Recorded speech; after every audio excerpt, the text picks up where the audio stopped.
Next week हमारे क्या trade plan होने वाले हैं, इस पर ये सेशन हम लोग करेंगे और बहुत इन डेप्थ प्राइजेक्शन पे वन टू वन हम लोग समझने की कोशिश करेंगे कि कोई भी इंडेक्स का मोमेंटम किन किन चीज़ों पर डिपेंडेंट होता है।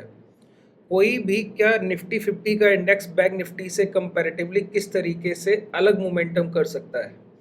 कब एक इंडेक्स दूसरे के फेवर में मोमेंटम की पॉसिबिलिटी रखते हैं। ठीक है, जैसे कि अगर पिछले वीक का आप लोगों को एनालिसिस का हम लोगों का बहुत अच्छे से जो जिन लोगों ने देखा होगा, तो आप लोगों को पता होगा कि दो चीज़ें जो हम लोगों ने समझी थी। पहली ये कि इस वीक बैंक निफ्टी से जो निफ्टी का प्राइजेक्शन होगा वो ज़्यादा वीक रहेगा।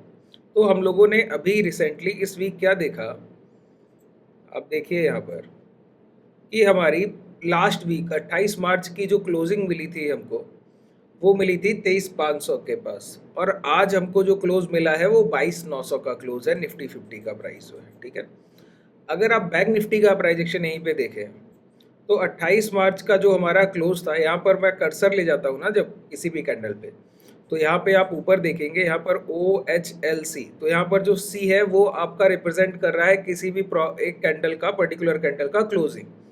तो यहाँ पर इस कैंडल पे जब आप कर्सर ले जाइए तो आपको दिखेगा 51,564 का क्लोजिंग। आज का अगर आप फ्राइडे के सेशन का ये क्लोजिंग देखें तो अभी का ये आपको क्लोजिंग दिखेगा 51,502 का, और ये क्लोजिंग था 564 का। तो मैंने आपको एक ही चीज़ बोली कि प्राइस में ये जो रिसेंट वीक था, तो यहाँ पर हमको जो ट्रेड प्लान थे वो क्या थे कि अगर स्विंग हाई के पास से हर बार हमको शॉर्ट सेलिंग की अपॉर्चुनिटी मिल रही थी, तो वो स्विंग हाई के पास कौन सा हम इंडेक्स शॉर्ट करने में ज़्यादा इंटरेस्टेड रहेंगे।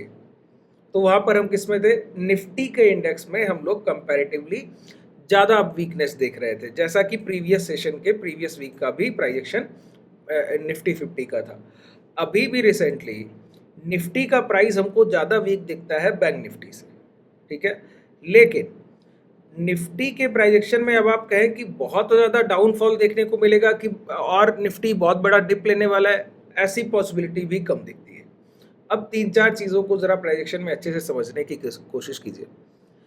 निफ्टी को कोई भी सेक्टर अगर लीड करेगा, वो उसके अंडरलाइन जो शेयर्स होंगे वही सेक्टर लीड करेगा। ठीक है, अगर बैंक निफ्टी ने ये डाउनवर्ड्स मोमेंटम नहीं किया है और जैसा प्राइजेक्शन अभी बैंक निफ्टी का दिख रहा है, तो अगर आप ये स्विंग हाई मार्क करें तो आपको दिखेगा कि हम लोगों ने इस 2 वीक, ये हफ्ते हो गए, 2 हफ्ते इस डब्लू के हाई के अबव, ये डब्लू फॉर्मेशन आपको दिख रहा है ना, बड़ा आसानी से मैं आपको दिखाऊँ, ये एक लो है, ये इसका हाई है, ये इसकी लिक्विडिटी को उठाया गया और यहाँ पर ये हाई लग गया। ठीक है, तो यहाँ पे जो आपको ये प्राइस दिख रहा है ना, यहाँ पर ये 2 हफ्ते हम लोगों ने कंसोलिडेट किया है। ठीक है, इस पूरी रेंज में ये 2 हफ्ते का कंसोलिडेशन पीरियड है। ये जो 2 हफ्ते का कंसोलिडेशन पीरियड है, इसमें अगर आप देखें तो ये स्विंग लो, जो लास्ट ये गैप था ना, ये गैप अभी तक प्राइस ने फिल नहीं किया। ठीक है, तो अगर प्राइस में अब हमको बैंक निफ्टी में हायर साइड कोई ब्रेकआउट देखने को मिलेगा, तो इसके लिए हम ज़रूर ट्रेड करेंगे। अब आप पूछे कि ये बैंक निफ्टी के इंडेक्स में इतना स्ट्रांग ये जो साइन है 2 हफ्ते का नियर बाई स्विंग हाई का कंसोलिडेशन, देखिए जब भी कोई प्राइस अपने नियर बाई रेजिस्टेंस कंसोलिडेट करता है ना, तो वहाँ पड़ी हुई सप्लाई को वो ब्रेक कर रहा होता है।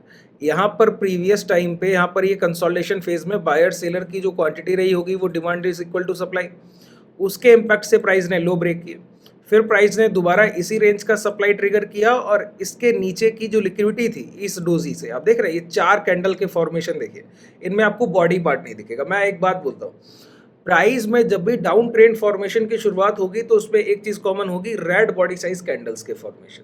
जैसे आज अगर आप निफ्टी 50 के प्राइजेक्शन को देखें तो आपको एक चीज़ बड़ी कॉमन दिखेगी कि डाउनवर्ड्स मोमेंटम है, तो डाउन साइड मोमेंटम में जो सबसे पहली चीज़ है वो पता है क्या है, ये जब शुरुआत करता है कोई प्राइस डाउन साइड मोमेंटम की, तो बॉडी साइज कैंडल्स के फॉर्मेशन, और जैसे ही ये बॉडी साइज कैंडल्स के, रेड कैंडल्स के फॉर्मेशन देखिए छोटे होने लगते हैं, तो जो मोमेंटम था, जो मॉर्निंग का एग्रेसिव फॉल था, वहाँ देखिए उस इम्पैक्ट में कमजोरी, वीकनेस देखने को मिलता है। ठीक है, यही एग्जैक्ट प्राइजेक्शन मैं आपको बता रहा हूँ। यहाँ पर जब आप बैंक निफ्टी का प्राइजेक्शन देखिए यहाँ पर, तो ये डाउनफॉल है, कि प्राइस ने यहाँ ये 3 कैंडल्स बॉडी पार्ट बनाए, उसके बाद ये डाउनफॉल है। लेकिन जब से प्राइस ने ये रिटेस्ट किया तो इस पूरे मोमेंटम में आपको क्या इस तरीके के रेड बॉडी साइज कैंडल्स दिखते हैं क्या? इस तरीके के। देखिए जो चीज़ें बता रहा हूँ ना वो प्राइजेक्शन का बहुत इन डेप्थ नॉलेज है। बहुत रॉ लगेंगी ये चीज़ें आपको सीखने में कि बड़ा आसान है, लेकिन इतनी ही आसानी से ये मार्केट काम करता है, बस आप समझने की कोशिश कीजिए, ठीक है? देखिए ये रेड बॉडी साइज जो कैंडल्स के फॉर्मेशन है, यहाँ पर देखिए कंपेयर कीजिए इन दोनों चीज़ों में, आपको क्या समझ आता है? यहाँ पे ये जो डाउनवर्ड्स मोमेंटम है ना, इसमें इक्वली उतना डिमांड भी आता रहा है। ये लोअर विक के कैंडल्स आप देख रहे हैं, ठीक है? ये जितने लोअर विक के फॉर्मेशन है ना, इसी के इम्पैक्ट से जो यहाँ पे डिमांड उठती गई, इसी के इम्पैक्ट से ये प्राइस इस स्विंग हाई के पास, ये जो यहाँ पे शॉर्ट सेलिंग हुई, उसको ब्रेक करने के लिए हम कंसोलिडेट कर रहे हैं। एक मैं आपको बात बताऊँ, प्राइस में एक पैटर्न होता है जिसको हम ट्रेड द ट्रैप बोलते हैं, कि प्राइस एक रेंज को कंसोलिडेट करेगा, कंसोलिडेट करने के बाद प्राइस में जब भी कोई कंसोलिडेशन रेंज बनता है ना, तो उसको हम एक्यूमुलेशन रेंज बोलते हैं।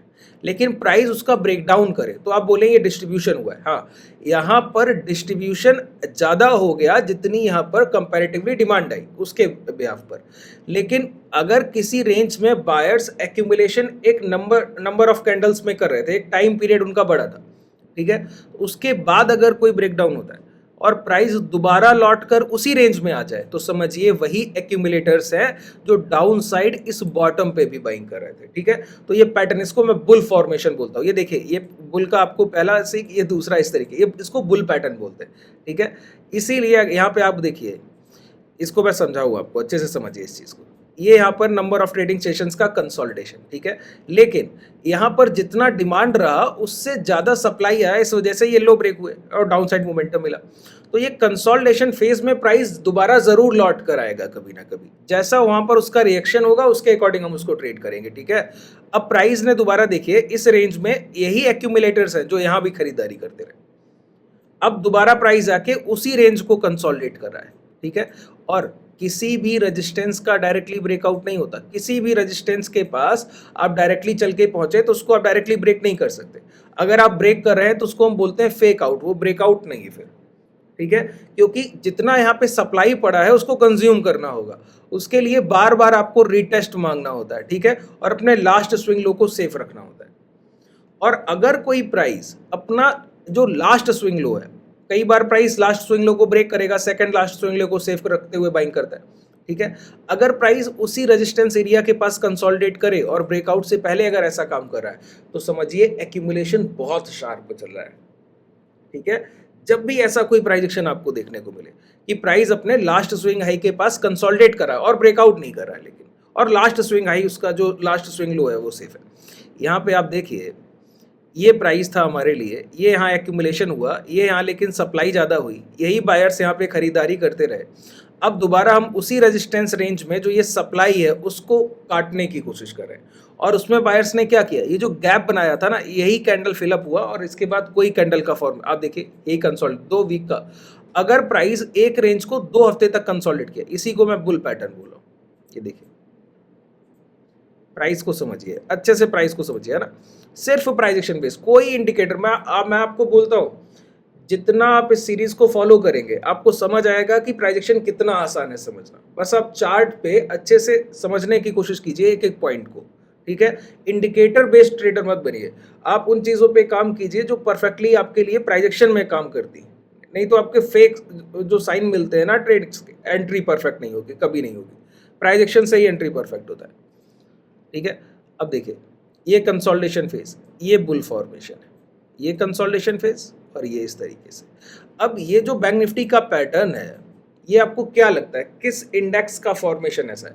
देखिए एक तो निफ्टी का डाउनवर्ड्स करेक्शन, उसके बावजूद निफ्टी का अपने टॉप के पास consolidation, Nifty 600 point down side close किया और बैंक निफ्टी 564 का प्रीवियस वीक का क्लोजिंग और 505 का इस वीक का क्लोजिंग आज का, ठीक है? मैं बार बार आज बोला हूँ क्योंकि अभी रिसेंटली जो टाइम हो रहा है वो मॉर्निंग का 4:30 का टाइम, ठीक है? देखिए आप समझने की कोशिश कीजिए, ये जो बैंक निफ्टी का प्राइजेक्शन है ये कहाँ से आ रहा है, इसके लिए हमको क्या करना होगा, बैंक निफ्टी में जो सेक्टर अभी लीड कर रहा है उसका प्राइजेक्शन देखिए, अगर निफ्टी 50 का जो प्राइजेक्शन है ना, उसी तरीके का रिलेटिव प्राइजेक्शन आपको रिलायंस का देखने को मिलेगा, एचडीएफसी का देखने को मिलेगा। एचडीएफसी का कैसा प्राइजेक्शन होगा? जैसा बैंक निफ्टी का प्राइजेक्शन होगा, ठीक है। तो ये रिलेट करता है। इसी तरीके से जैसा बैंक निफ्टी का प्राइजेक्शन है, वैसा ही प्राइजेक्शन कुछ बैंक निफ्टी के प्राइवेट बैंक्स का भी हो सकता है। उसके लिए हम क्या करते हैं, यहाँ पर आइए और हम लोग देखते हैं कि प्राइवेट बैंक्स का इंडेक्स अगर हम उसका प्राइस देख पाए, ये निफ्टी प्राइवेट बैंक का इंडेक्स हमको मिल गया, ठीक है। इसके चार्ट को यहाँ देखिए, अगर आप गौर करें तो वैसा ही कुछ प्राइजेक्शन जैसा बैंक निफ्टी का प्राइजेक्शन है, वैसा ही निफ्टी प्राइवेट बैंक्स का भी प्राइजेक्शन है। और अगर आप बैंक, ये मैं आपको दिखाऊं,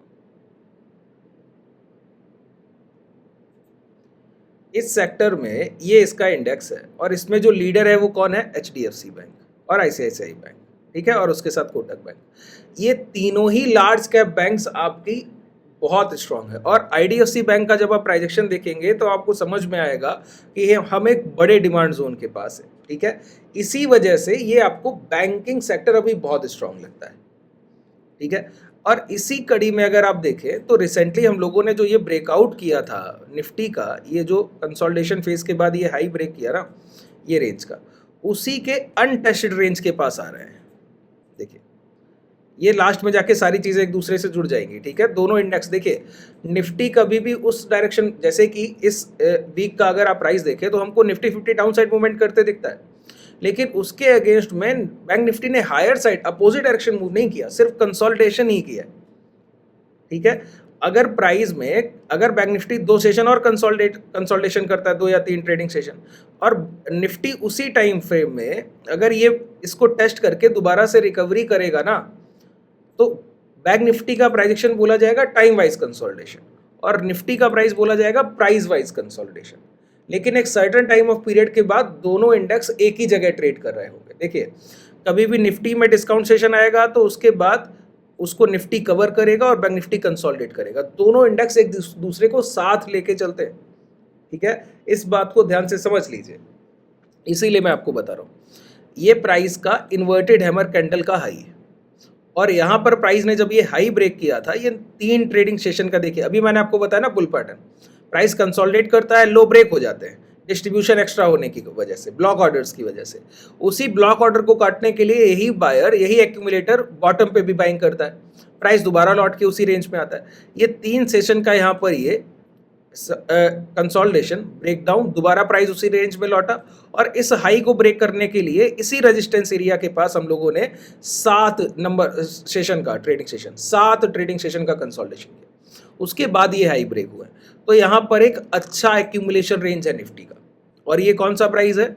अगर आप इसको मार्क करें तो आपको समझ आएगा कि ये 22,676, आप राउंड फिगर मानिए तो 22,500 से लेके 22,700 का जो रेंज है वो निफ्टी 50 के लिए एक रिवर्सल रेंज भी आप बोल सकते हैं और इस रेंज को एक एक्यूमुलेशन रेंज, ये सबसे बड़ा सपोर्ट एरिया है निफ्टी 50 के लिए भी।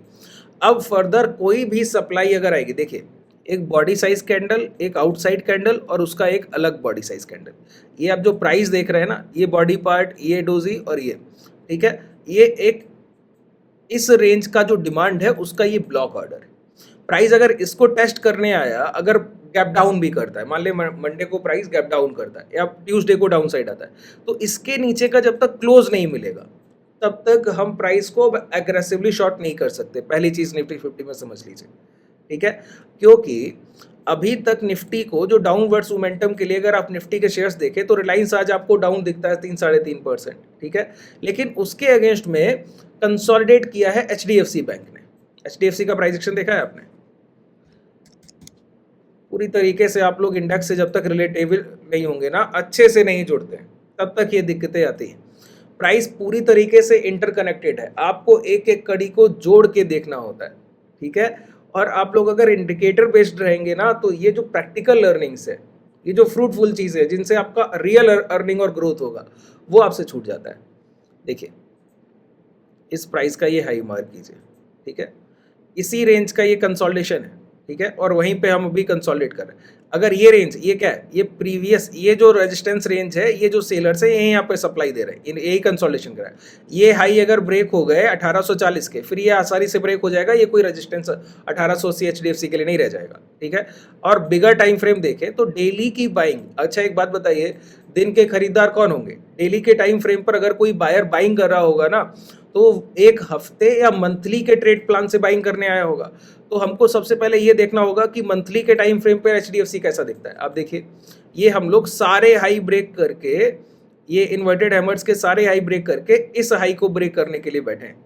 देख पा रहे हैं आप, ये है 1880 का, ये ब्रेक होने के बाद ये मोमेंटम आएगा, ठीक है। ये एक अच्छे टारगेट के लिए, लगभग HDFC बैंक के टारगेट 20 से 25% यहाँ से बनते हैं। आप बोलेंगे कि ये मंदी के टाइम पे आप ऐसा बोल रहे हैं, आपके सामने प्राइस रहेगा सर, कोटक बैंक देखिएगा, HDFC बैंक देखिएगा, ठीक है, आपके सामने ये इंडेक्स रहने वाले। तो HDFC बैंक अगर रिवर्सल करेगा तो एक HDFC बैंक बैंक निफ्टी को हायर साइड ब्रेकआउट की पॉसिबिलिटी बनाता है, ठीक है। इसके लिए ही प्राइस में निफ्टी का भी पार्ट है HDFC, तो वहाँ भी हम लोग देख रहे हैं कि डेली टाइम फ्रेम पर हम कहाँ पहुँच गए हैं, एक अच्छे सपोर्ट रेंज के पास पहुँच गए। तो ये सारी चीज़ें बताती है कि जब तक कि निफ्टी इस रेंज के नीचे की कोई क्लोजिंग ना दे, ये जो आपको कंसोलिडेशन फेज दिख रहा है ना, इसके नीचे की कोई क्लोजिंग ना दे, तब तक हम और एग्रेसिवली शॉर्ट सेल नहीं कर सकते, ठीक है। अब ये रिवर्सल के लिए वेट कीजिएगा, अगर कोई स्विंग हाई ब्रेक होने लगे तो उसके लिए ज़रूर रहिएगा। और यहाँ पे बैंक निफ्टी में भी अगर ये हाई ब्रेक होते हैं तो नेक्स्ट टारगेट, ये वही सेलर है, यही सेलर है जो यहाँ शॉर्ट कर रहा है। आप ये मत सोचिएगा ये ऑल टाइम हाई ब्रेक नहीं होगा, ब्रेक होने के लिए बना है सर, ठीक है। ये वही सेलर है जो यहाँ पे शॉर्ट सेल कर रहा है, ठीक है। अगर ये हाई के ऊपर की क्लोजिंग आने लगी और उसके वैलिडेशन मिलने लगा तो समझिए ये हाई आसानी से ब्रेक होंगे फिर, ठीक है। तो इसके लिए हमको वेट करना है। तो अभी हमारा जो वीकनेस है वो निफ्टी 50 के इंडेक्स में दिख रहा था, लेकिन वहाँ से हम लोग करेक्शन करके दोबारा से अपने डिमांड रेंज के पास पहुँच रहे हैं, और बैंक निफ्टी अपने टॉप के पास कंसोलिडेशन करते हुए ये एक्यूमुलेशन ब्लॉक दिखा रहा है। अगर ये हाई का ब्रेक होने के बाद क्लोजिंग का कंफर्मेशन मिले तो ये हमारे लिए हायर साइड मोमेंटम का एक और अपॉर्चुनिटी होगा नेक्स्ट वीक के लिए। उम्मीद है आपको बहुत अच्छे से ये चीज़ें समझ आ गई होंगी कि किस ट्रेड प्लान के साथ आपको जाना चाहिए और क्या माइंडसेट रखना है, ठीक है। अब इंट्राडे के बिहाफ पर 5 मिनट और 2 मिनट में इस मोमेंटम को आप पकड़ेंगे कैसे और कौन से ट्रेड प्लान के साथ आपको जाना चाहिए। देखिए, अगर ये सीरीज़ आप पसंद कर रहे हैं ना, तो जितना बेहतर आप फीडबैक हो सके, अच्छा या बुरा, जैसा भी आप हमारे बारे में सोचते हैं, जैसा भी आप पसंद करते हैं, वो अपना कमेंट सेक्शन में ज़रूर लिखिए। और इंट्राडे के आपके हमारे नेक्स्ट वीक के क्या ट्रेड प्लान होने वाले हैं, अगर आप 2 और 5 मिनट के टाइम फ्रेम पे उसको अच्छे से समझना चाहते हैं तो उसके लिए भी कमेंट सेक्शन में ज़रूर लिखिए।